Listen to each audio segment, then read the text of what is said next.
Greetings and welcome to our first flipped video. Let me bring myself into here so I can say hi. How you doing?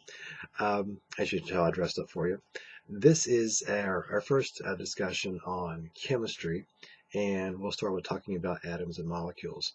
Now, before I go any further, you may feel that you didn't sign up for a chemistry class, you signed up for an anatomy and physiology class. Why are we spending time on chemistry?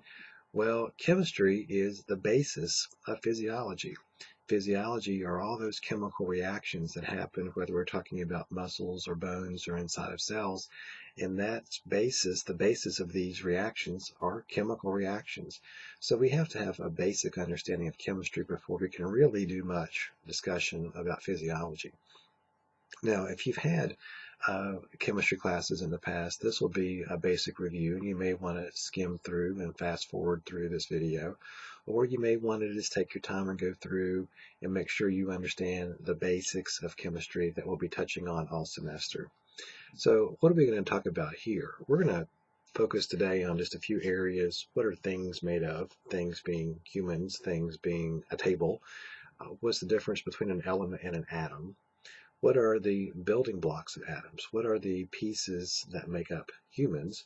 Going smaller, what are the parts of the atom?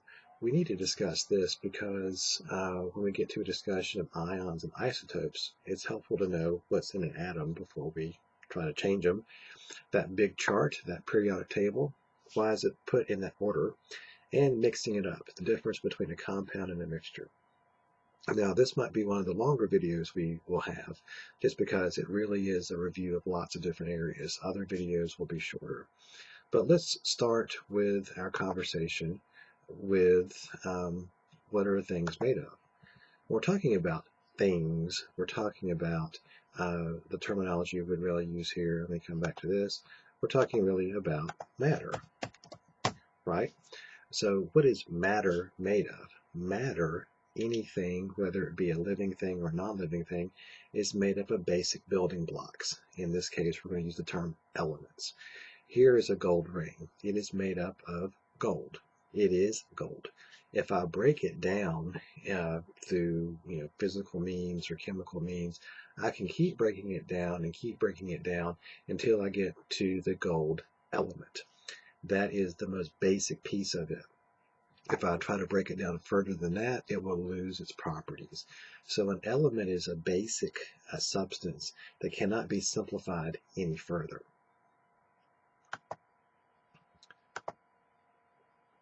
Okay, figuring out the video here. Now let me squeegee. Okay, so and let me get myself off of there.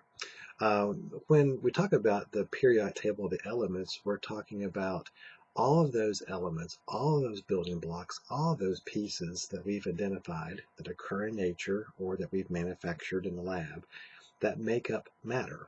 So starting with hydrogen over here in the upper left-hand corner, and then we go helium, lithium, beryllium, boron, carbon, nitrogen, etc. We have the basic building blocks, basic elements that have unique chemical properties. And you'll see why they have unique chemical properties here in just a second. What makes up a human? As you see here, and maybe surprisingly, our biggest element that makes up humans are oxygen. About 65% of our weight comes from oxygen. And that might be surprising because you may be thinking about oxygen in its gaseous form, but actually when we think about what form it's going to be in here, we're going to be talking about the presence of the molecule H2O, and that's where hydrogen and oxygen obviously make water, and that's going to be about 2/3 of a person's body weight.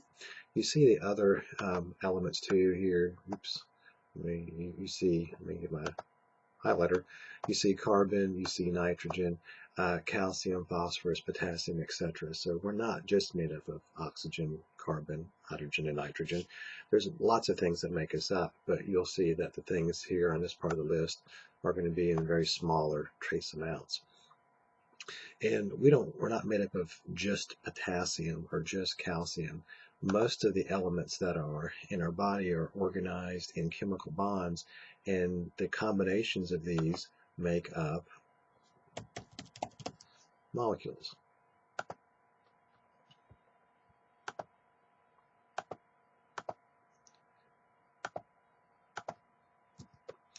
So when we talk about the parts of an atom, uh, let's make sure we're clear on what an atom is before we go any further. An atom, uh, atoms make up elements. And that might seem odd because we said that if you break down gold to its smallest pieces, you get to a point where it's no longer going to be gold. If I break it down to gold atoms, then those atoms, if those are broken down, now you lose all gold properties. So an atom is going to be the most basic piece, the most basic constituent of an element. And again, you're probably familiar with parts of the atoms from your discussions in chemistry in high school or elsewhere, but let's review them quickly here. There are three basic pieces of an atom: a proton, a neutron, and an electron. The protons and the neutrons are going to be in the atomic nucleus. We're going to associate them with the center of an atom. And then circulating around, we're going to have electrons. They have it going around here in these pretty circles. In reality, electrons do orbit the nucleus, but in a much more complicated fashion that we're really not going to worry about here. What I want to focus on here, though, in our conversation is what are the charges, the electrical charges on these parts, and the mass they have, because that's going to influence our conversation about the ions and isotopes. Electrons, as you may recall from earlier conversations way back, have a negative charge. That is, they have a negative electrical charge, much like if you think about a magnet having a positive and a negative end, they have an electrical charge that's negative. Protons have a positive charge, and neutrons don't have an electrical charge at all. That came out looking more like a square. Let's try this again. But they're going to have not a whole lot better, but they're not going to have a charge. So they're going to be a particle without a charge. In terms of mass, even though electrons do technically have a mass, it is so small that we really consider it essentially zero. Protons have an atomic mass that we just call 1, because it really is going to be standing for an atomic mass unit, an ATM. And neutrons also have 1 ATM. So in terms of their masses, neutrons and protons are the same. In terms of the charges, electrons are negative, protons are positive, and neutrons are going to be neutral or not have a charge. And once again, notice the orientation. The protons and neutrons make up the atomic nucleus, and the electrons are going to be orbiting and circling around the atomic nucleus for atoms.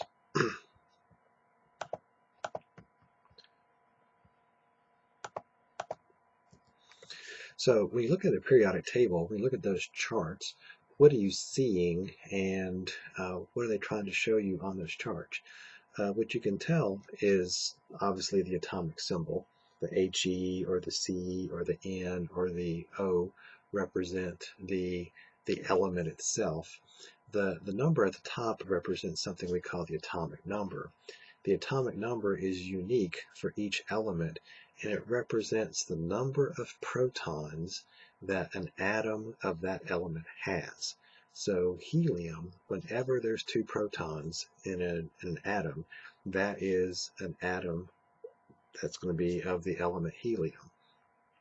4 represents something that we call the atomic mass. The atomic mass is to add up all the numbers of protons and neutrons in the atomic nucleus of an element, and that's the atomic mass. So in this case, of course, we have 4. Now, what does 4 represent here? Well, if we know there are 2 protons and 4 is the number of protons and neutrons, then hopefully you can figure out 2 protons plus 2 neutrons equals the 4. So that's where that number comes from. So if you see atomic mass listed below the symbol, then that's what it represents, the number of protons plus neutrons.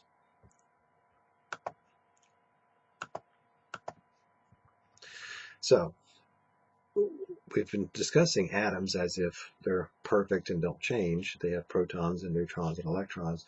But can atoms change? Can they gain or lose parts? In reality, the answer is yes, in some cases. Here is, they're trying to show you let me go back. They're trying to show you a neutral atom.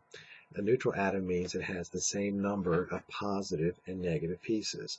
So, for example, if we had something that had 7 protons, and it had, what was negative? The electrons. If it had 7 electrons, then its net charge is going to be 0. It's got 7 positive bits, and it's got 7 negative bits. If it were to gain or lose an electron, its charge would change. Let's take the case over here where, let's say we have 10 protons and we have 10 electrons. Okay, and again, this represents a charge difference of 0. There's the same number of positive bits and negative bits. But let's say, just for example, that this particular atom lost an electron. Well, it still has 10 positive, 10 protons, but now it only has 9 electrons. Okay, so it actually has 10 positive bits and 9 negative bits, 9 electrons, so it has actually a +1 charge. Okay, and we indicate that by, if we have you'll see a plus, as you see down here, you'll see a plus representing in sodium that is actually due to it has one more positive charge than negative charge. And we call those atoms who lose electrons cations. Those that gain electrons are going to be considered anions. If you have something that has 17 protons and 17 electrons, then again, its net charge is going to be 0. But let's say in this case, we have 17 protons and it gains an electron. If it gains an electron, that's an 8, really. If it gains an electron, then it's going to have one more negative charge than positive, and it's a -1. And if it's a negative ion, and ions are just atoms with charges, then this is going to be considered an anion. So let's look at some examples down here. Sodium has they're not showing you its proton arrangement. They're just showing you that it lost an electron. If it lost an electron, it's got one more positive charge than the negative charge. So now this is a cation with a positive charge. If you have chlorine here, which had 17 protons and 18 neutrons, but of course the neutrons really don't matter in a conversation about ions, right? It's just looking at the positives and the negatives. So 17 protons, and now we add another electron to the 17 electrons. Now there's 18 electrons, and now chlorine is an anion, is a chloride ion, and it has a negative charge. Ions are hugely important in physiology because we're going to see they are going to be very important for the movement of electrical charges. They'll influence osmosis and diffusion. So we'll see those more very soon. Okay, what else could change? Well, an atom could have a different number of neutrons than quote unquote its normal state. Here is carbon, and let me get my pen. Carbon here has 6 protons and 6 neutrons. When we're talking about isotopes, we don't care about electrons now. All we're talking about is the neutron number.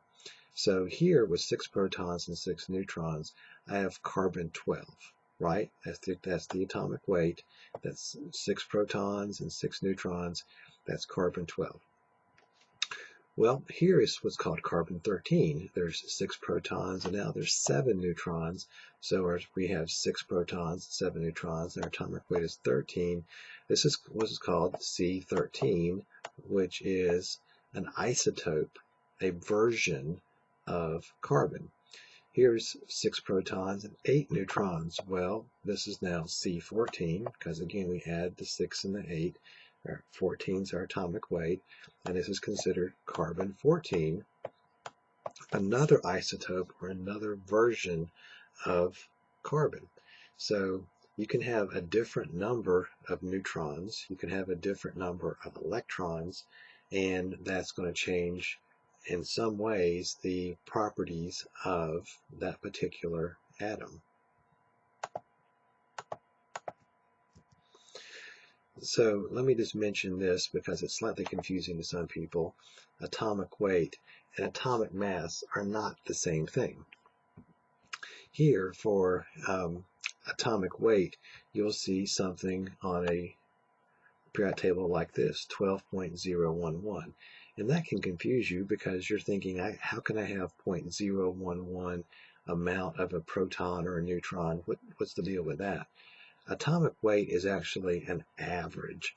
It's actually looking at the relative masses of all the isotopes, all the versions of a particular element. So here's carbon-12. This number here, 98.9, that means that of all the carbon in the world, 98.9% of it is in this configuration with 6 protons and 6 neutrons. 1.1% of the carbon in the world is C13, and less than 0.1% is in C14. If I were to average up all the atomic masses of all of the carbon in the world, the atomic weight would be 12.011. As you can tell, because it's very close to this carbon-12, and we can tell even from the percentage, most of the carbon in the world exists in that form, but there are isotopes of carbon C13 and C14 that are also out there as well. So we talked about isotopes being the result of neutron numbers changing, and we just said that ions are the result of electron numbers changing. Can protons number change? I'll let you think about that one. So as we wrap up, I want to once again mention the periodic table and talk to you just for a second about why it's organized in this way. We won't get into the details of this very much. This is more of a conversation for a chemistry class.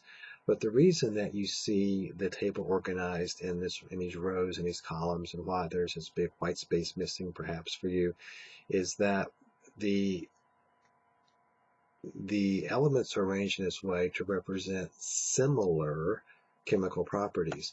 The helium, neon, argon, etc., as you move down this list, these have similar chemical properties because of the arrangement of electrons. The ones in this list have similar properties because of their arrangement. The ones in this have similar properties. So the columns represent some similar chemical properties. The rows also represent some similarity in atomic structure, and we won't deal with the details of that, but you should be able to, on a periodic table, recognize, once again, that you should be able to see the atomic number representing what? The number of protons. You should recognize here the atomic weight, which represents the average masses of all the isotopes, all the versions of that particular element that exist. Okay, and our final slide is I wanted you to consider just for a moment the differences between molecules and mixtures. Molecules are held together by chemical bonds. So whenever we talk about a molecule of something, if we're talking about nitrogen gas or oxygen gas or hydrogen gas, that can be a molecule that's made of just one type of element. So oxygen, O2, is 2 oxygen atoms.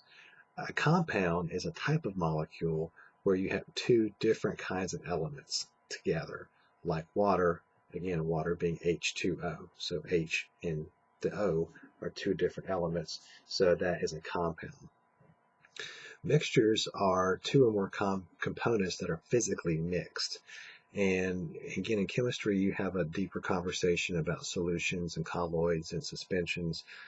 We'll talk about those a little more as the course proceeds, but I don't want you to get too concerned about that. I do want you to recognize a couple of basic differences between compounds, well, molecules, as well as mixtures. And let me go here again, sorry. Okay, a key difference between mixtures and molecules is chemical bonding occurs between components in a molecule, but not in a mixture. If I have sugar and water, the water and the sugar are not actually chemically combining. But if I have just water, the H and the O's are combining chemically. So you do have a key difference being in molecules and compounds, there's chemical bonds. In mixtures, there isn't. And another difference is you should be able to separate a mixture, but you really can't separate a compound without breaking its bonds. If I have again, sugar water, I could physically remove the water and still have sugar left, and that would show me there's two different components in there. But if I took a sugar, I took glucose for example, and tried to break it, try to separate glucose, I want to separate and break chemical bonds, and that's a very different kind of separation because of the properties of each. So I just want you to be aware that molecules and compounds are chemically bound together, and we'll look at bonding in our next video. Mixtures are mixed together, and my example down here I gave you was blood. Blood is actually a mixture of lots of different things. Technically, it's a suspension, which means it contains cells and proteins and water and cells of, it could be bacteria. So it's actually suspended together, but we can separate those into individual components. Okay, again, as I said, this is probably the longest video we're going to do this semester, but I want you to have a basic understanding of some chemistry here. We'll look at bonds next, and then properties of water. Again, chemistry is one of those topics. If you don't feel very comfortable with it, please go back and review it so that you will feel more comfortable as you finish up this part of the course. Okay, that's it. I will pause here and let you get on to your next module.